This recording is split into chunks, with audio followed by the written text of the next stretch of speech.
What would you say makes a good extra? Confidence, which... Confidence? Yeah. Okay. Yeah. What makes a bad extra? Like, that is a bad extra. I guess just to be... well, I don't know. What does make a bad extra?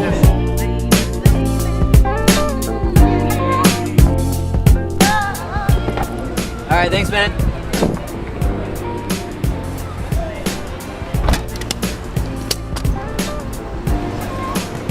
What's up, everybody? Just made it to the international terminal.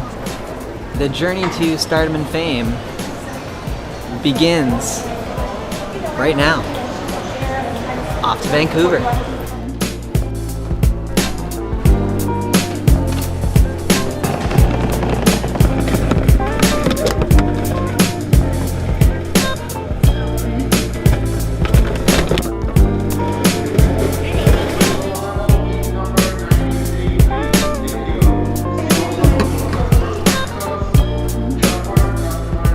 Gotta stay hydrated.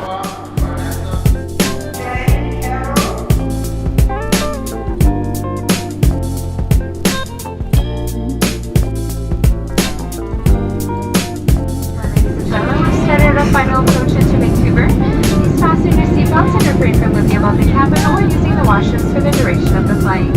All cabin baggage and large electronics. I just arrived in Vancouver, Canada, where I am here to be an extra in the upcoming Robert Zemeckis movie. I got this gig because recently a talent scout saw me blending just really well into the background of a crowd. No, actually, I have a family friend who is the movie producer for this film, and I asked him to call in a favor. This is my first time in Canada, and this is going to be my first time on a movie set, so this is a weekend of firsts for me. I'm excited to explore this beautiful city. I got to see a little bit as I flew in, got to see the mountains in the backdrop of the city, and I was like, wow, I'm going to love this place. Excited to explore the city, to see how movies are made for the first time, and I'm excited to bring you along for the adventure. Unfortunately, I can't really talk about the movie or the scene I'm in, but I will do so as much as possible, and I'm really hoping to learn, just by being on a movie set, hoping to learn some lessons that I can apply to my journalistic films, my YouTube films, and I will be sure to share those with you. So, I will see you in the morning, but for now, it's good night from here.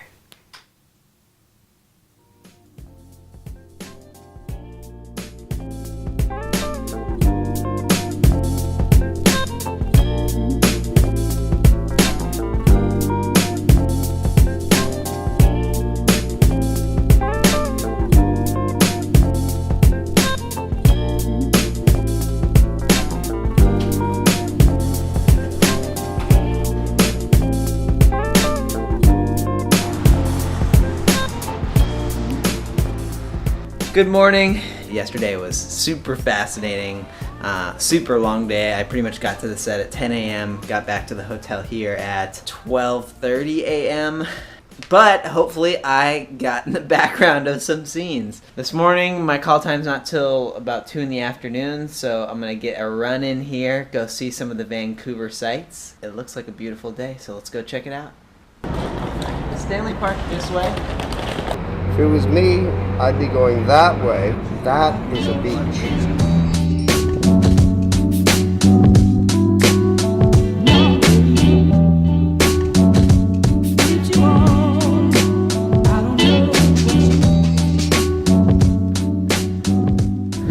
There are otters. I love otters.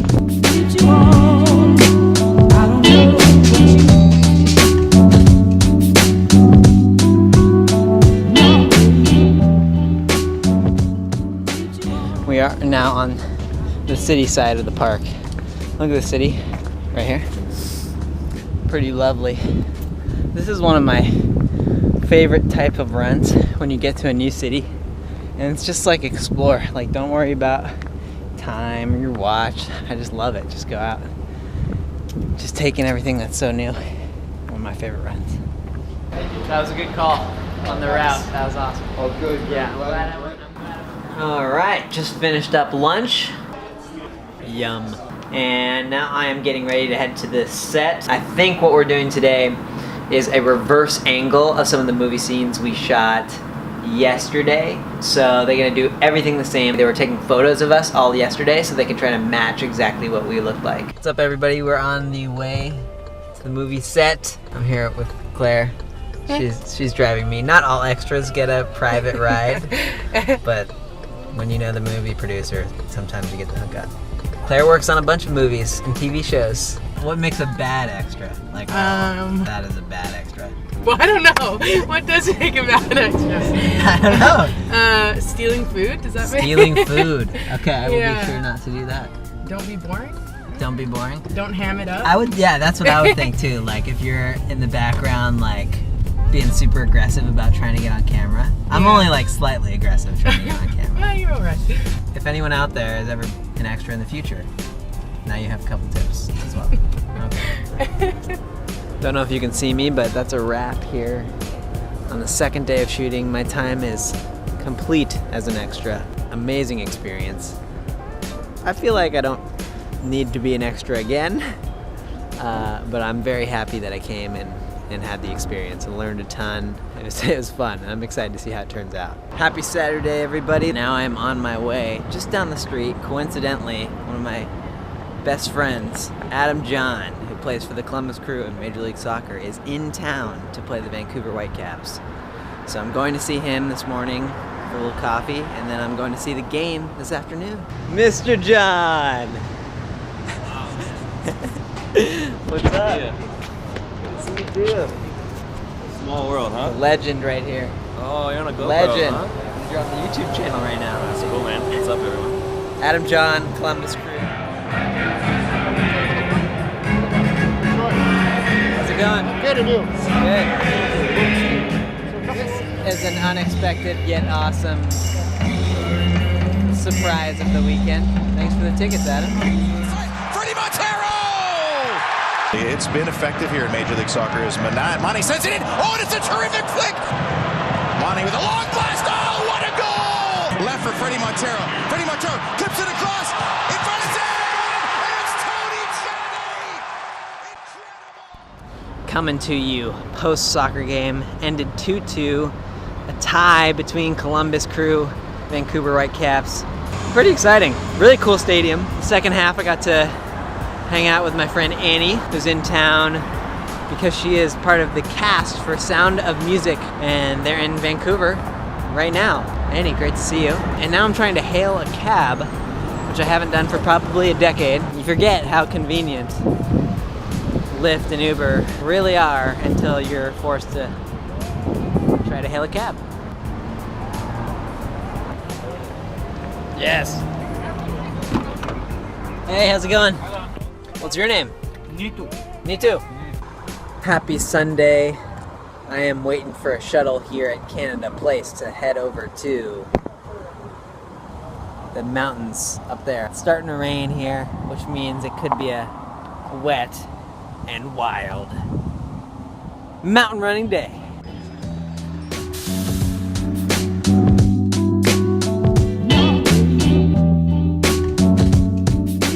Alright, at the bottom of the trail here, also on the shuttle ride over, I had this like crazy Pavlovian response to being on a bus, like kind of dark weather, looking out the window. It so reminded me of like going to a Stanford soccer game. So I like sat in the chair, started looking out the window, and like I got this adrenaline boost like out of nowhere. At first I didn't know where it came from, but I think that's what it was. So I'm ready to go.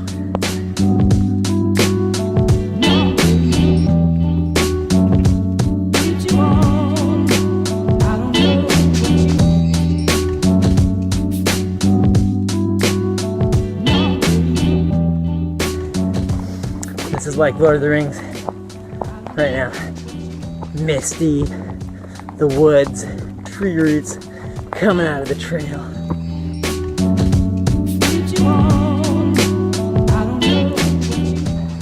Just got to the top of Grouse Mountain on the BCMC trail. It's like a rainstorm up here. Alright, I'm taking the gondola back down. I did not dress for this. Sorry, my phone died on the gondola ride back down. Bummer, I had to take the gondola ride. I was looking forward to those steep, fun descents, but I just knew because I was so cold at the top of the mountain, because it was so steep and technical, I wouldn't be able to go fast enough downhill where I could raise my core temperature. So thought it'd be a good idea to take the gondola down, and then ended up making up those miles by just running back to town instead of taking the shuttle. Just showered up, nice and warm, gonna get a bite to eat, and then I'm just hanging out here. It's my last night in Vancouver. It's been an amazing stay, and looking forward to a final evening. Good morning, everybody. It's Monday here in Vancouver. It's my final morning in Vancouver. I'm headed to the Bay Area in just a few hours. Such an awesome stay here. This is such a great city, and I hope I get to come back soon. I wanted to share a few of the lessons that I learned from being on a movie set that I'm going to apply to my storytelling pursuits. And if you're interested in storytelling, I think they could be really applicable. So here are the few lessons that I'm coming away from the weekend with. So the first thing I took away is that they just have an intense focus on details and a pursuit of perfection. For example, the amount of time that they spend making sure every little detail on every extra is perfect is just mind-blowing. For me, they trimmed my sideburns from like here to here before I could go to the set. And I'm just gonna be like some blurry guy in the background.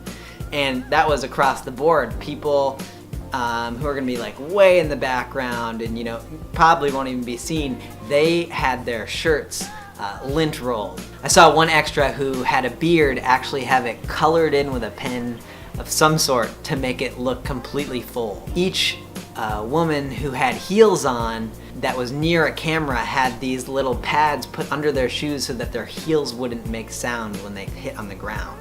And the pursuit of that perfection extended to pretty much all members of the crew. So not only those who dictate that we need to do another take, another take, another take, another take until it's perfect, but even the guy who was responsible for just the extras food tent asked me while I was eating if there was anything he could do to improve because he wanted to give the best experience for us. All in all, I was mind blown by the focus on detail that was on this set. And I think for me, the thing I can take from this is to never take shortcuts. That could mean in journalism, taking the time to interview that extra person, taking that extra time to make sure a transition in editing looks tight and looks nice. It could be taking the time before you shoot with an interview subject to make sure that they're comfortable and ready to open up. All those little bits of extra time and extra detail, when they all add up together, that's what makes the difference between those who are good at their craft and those who are great. Another thing I'll take away, just the amount of perspectives that a movie shoot looks to capture. Perspectives in terms of characters, whose character point of view they're shooting from. Perspectives of capturing wide angle setting up to closer to little details. Perspectives meaning shooting something from the viewpoint of the floor or the viewpoint of the ceiling. Everything is always shifting around in terms of the camera to capture a different perspective. And I think this is valuable for me because not only does it remind me that if I'm shooting a picture, don't always take it from this point of view, like right where my eye is. Try to capture different ways of seeing the world. That, and almost like symbolically in telling stories that are really complex, to get the perspectives and point of view from many different people who are impacted or involved in that story to get the most honest depiction of what is actually happening. And the last thing I took away is to create amazing stories, you really need to have structure within chaos. So I was talking to the head costume designer on the set of the movie, and she talked about how the movie set kind of feels like somewhere in between a war zone and a circus. And I think what she was getting at was that run like an army where there's structure and regiment and super clear defined roles, and this idea of a circus of there being chaos and things that are always unexpected and not what you plan to happen. On a movie set, some of the things that can go wrong are everything from the weather changing that makes you not be able to shoot the scene you anticipated, to someone forgetting a line, to someone's cell phone going off mid-take. And unless you have structure and clear defined roles so that everyone knows what they're responsible for, everyone knows how to react in moments where things don't go as planned, only if you have that structure can you really take advantage of those mistakes and utilize them to make what you're creating better. It's kind of like in improv theater, the world that I'm so familiar with, which is that you need to prepare to be able to show up and improvise. And as a journalist, I really need to think about that, because although I work in completely different settings than a movie, everything I'm doing is uncontrolled. I'm not giving people lines. I don't have control over the set, really. But unless I have processes and structure around how I show up and how I perform as a journalist, I'm not going to be able to take advantage of those beautiful, chaotic moments that happen spontaneously. And those are some of the things that make the most rich moments of stories. So those are a few of the lessons that I'm taking away from this weekend, as well as a lot of awesome memories and beautiful sights. Thanks so much for coming on the adventure with me. If you enjoyed that video, I hope you consider subscribing to the channel. I'm coming out with new videos every Thursday, and I will see you on the big screen.